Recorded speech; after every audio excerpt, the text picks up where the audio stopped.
Nakagawian na ng mga Pilipino ang makipaghalubilo o dumalo sa mga pagdiriwang katulad ng pista, binyag, kasal o maging sa kaarawan. Madalas ang mga dumadalo ay ating kakilala, kamag-anak o kaibigan ng ating kaibigan na malugod naman na tinatanggap ng may-ari ng bahay na pinagdiwangan ng okasyon. Nakaugalian din ang magbalot ng mga pagkain upang may maidala sa bahay. Tawagin niyo na lamang ako sa palayaw na Sonya, hindi ko tunay na pangalan. May asawa na at 2 mamagandang anak. Nakatira kami sa lugar ng probinsya ng Capiz. High school lamang ang aking natapos kaya maaga akong nakapang-asawa. Wala rin akong may matinong trabaho dahil minsan ang nagpe-pedicure lang ako at madalas ay nasa tambayan kasama ang mga kumare ko. Simple lang ang aming pamumuhay. Isang barangay tanod si Patricio, ang aking mahal na asawa, samantalang nag-aaral naman sa high school si Elise at nasa elementarya ang aking bunso na si Erica. Hindi ko maitatanggi na isa ako sa mga Pilipinong mahilig dumalo sa anumang klase ng okasyon at pagkatapos ay magbabalot ng pagkain. Sa loob ng 34 na taon akong nabubuhay sa mundo ay hindi ko na mabilang kung ilang bahay na ba ang napuntahan ko dahil sa mga pagkain. Naniniwala kasi ako sa sarili kong kasabihan na ang buhay ay parang pagbabalot ng pagkain. Kung sakaling magugutom ka may nakahanda ng extra, Maring Carlota, gandang-ganda natin ngayon ha. Saan destinasyon mo? Tanong ko sa isa sa mga kumare ko rito sa aming barangay. Kasalukuyan akong nakatambay sa maliit na tindahan ni Marlon, kilalang Marites sa aming lugar at nagkataon na napadaan si Maring Carlota. Pupunta ako sa mall ngayon, Maring Sonya. Nagkita kasi kami kahapon ng kaibigan ko na nagmula sa Batangas. Ikakasal na siya sa linggo kaya inimbitahan ako. Agad na tugon nito na itinatayo ko.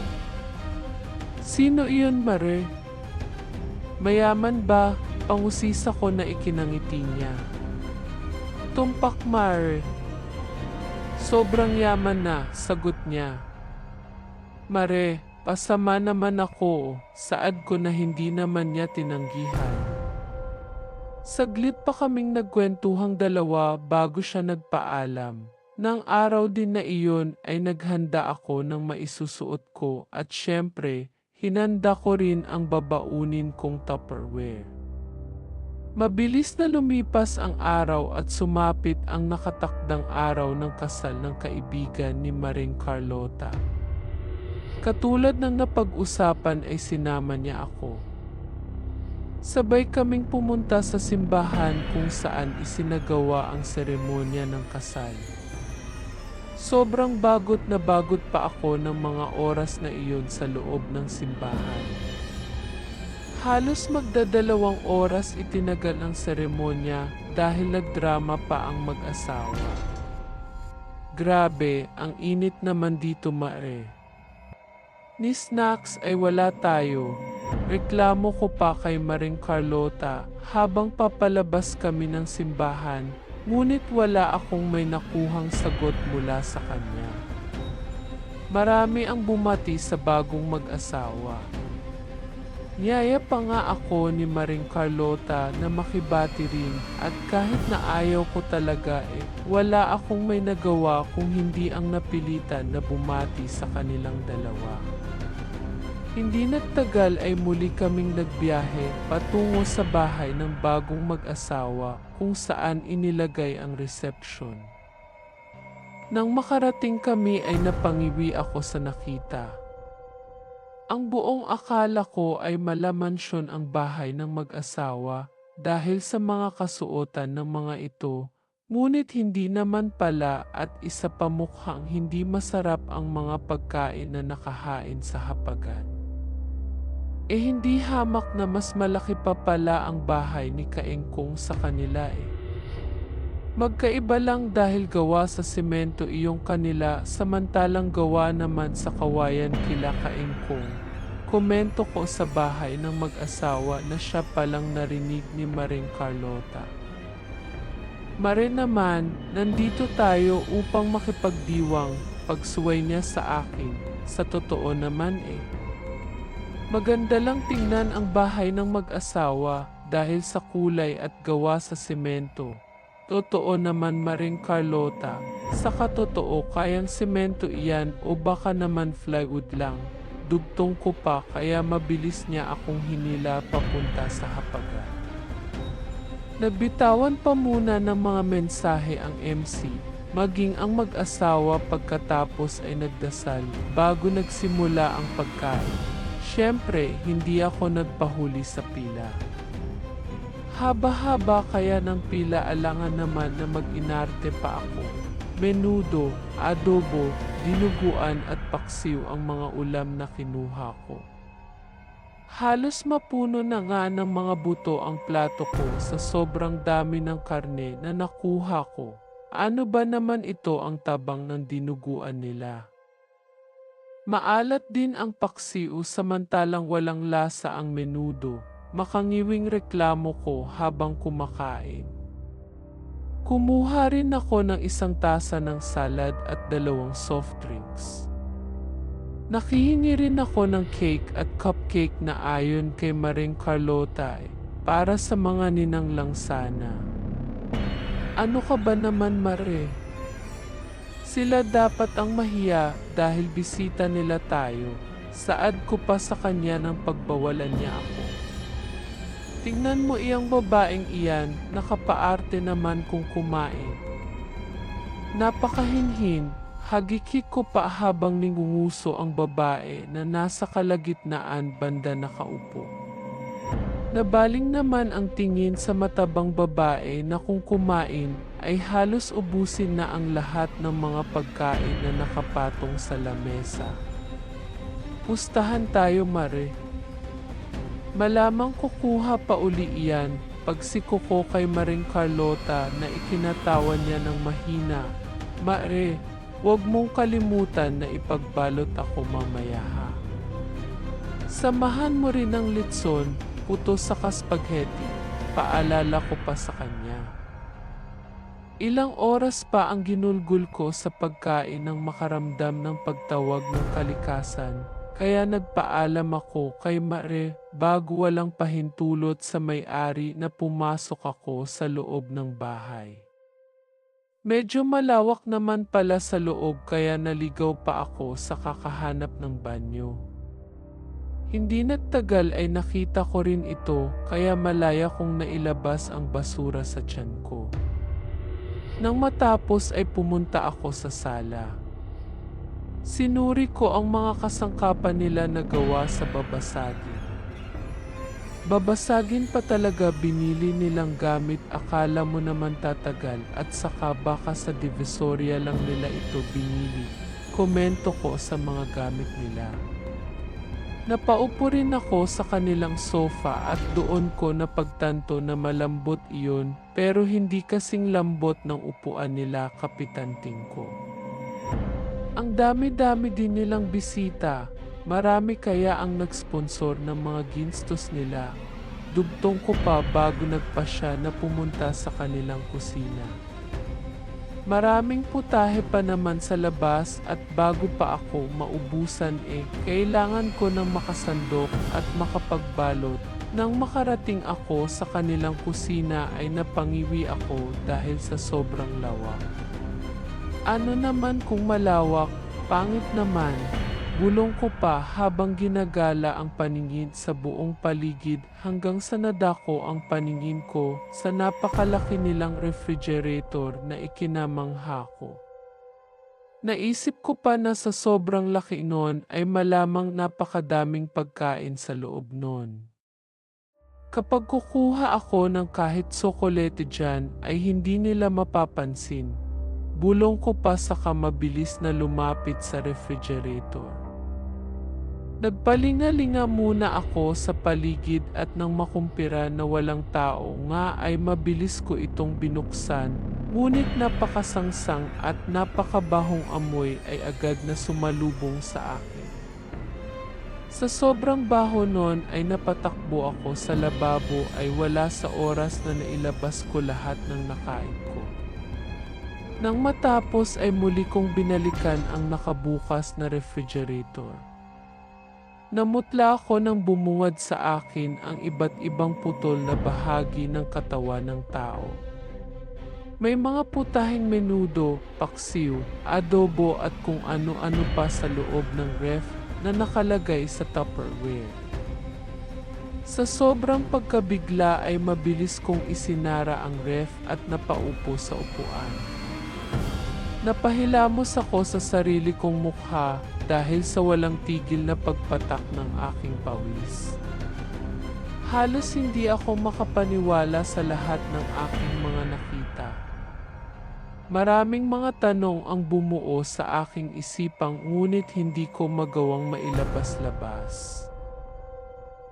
Sigaw ko pa nang biglang may malamig na kamay ang humawak sa aking balikat.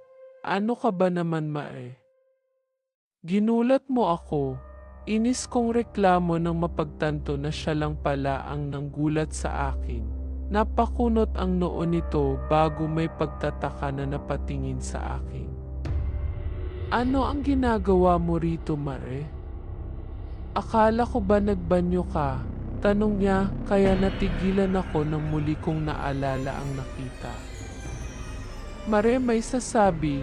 Namutla ako nang mapagtanto ko na kasama pala ni Mae ang mag-asawa.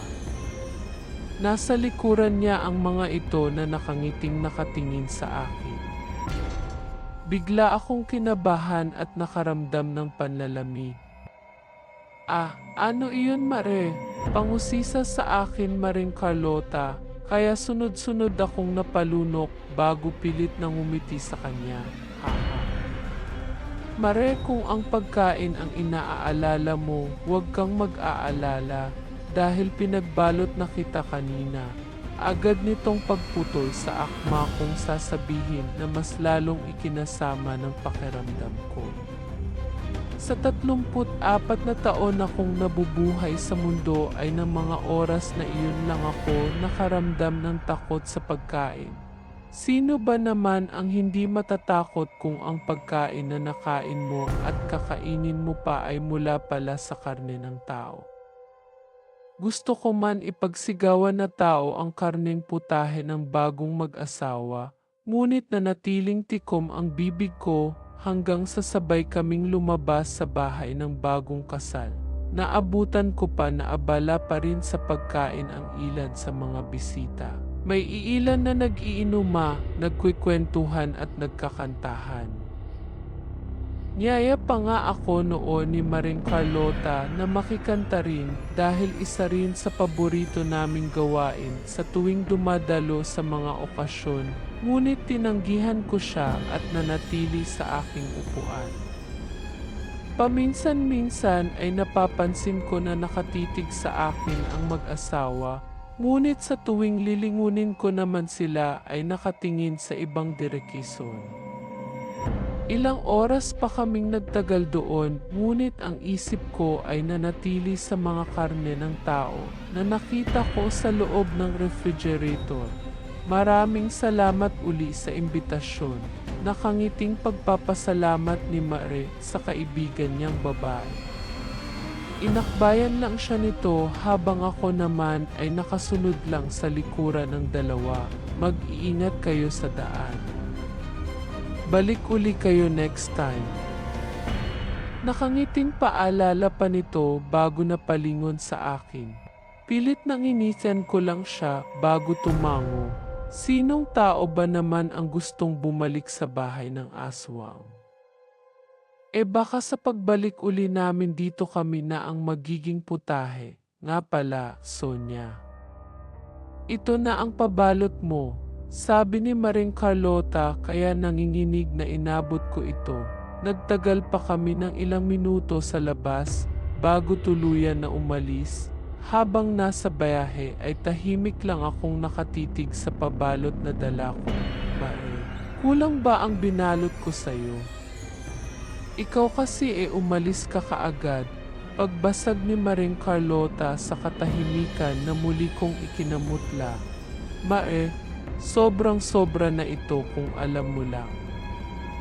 Utal kong tugon na ikinakunot noon niya, ngunit kalaunan ay napapikit upang damhin ang mahaba-haba namin biyahe. Nanatili kaming nasa ganoon sitwasyon hanggang sa nakauwi kami. Nang makauwi ay kaagad kong ibinigay sa aso namin ang mga binalot kong pagkain. Ngunit ni Tikim man ay hindi man lang ginawa sa mga putahe at doon ko mas lalong napatunayan na kakaiba ang putaheng inihanda sa kasalan na naganap. Kahit walang laman ang tiyan ko ay hindi ko napigilan ang maduwal na wala namang may inilalabas. Nagtaka pa nga noon ang asawa at mga anak ko sa kakaibang inasta ko, ngunit ni Katagaman ay wala akong maisinabi sa kanila. Mahilig akong dumalo sa mga okasyon at pagkakatapos ay magbalot, ngunit sa pagkakataon na iyon ay hindi ko alam kung iisipin ko ba na bangungot lang iyon o napakasamang panaginip. Simula rin ng araw na iyon ay hindi na ako dumadalo sa mga okasyon nang hindi ko pa ganun kakilala at hindi na rin ako nagbabalot ng mga pagkain. At naniniwala na ako sa sarili kong kasabihan na hindi lahat ng nakakatakam ay nakakabusog. Hindi ko na rin naikwento kay Marie Carlota ang nasaksihan ko dahil baka sasabihin na nagsisimula na naman ako ng panibagong tsismis. Ikaw, mahilig ka rin ba makidalo sa mga okasyon at magbalot?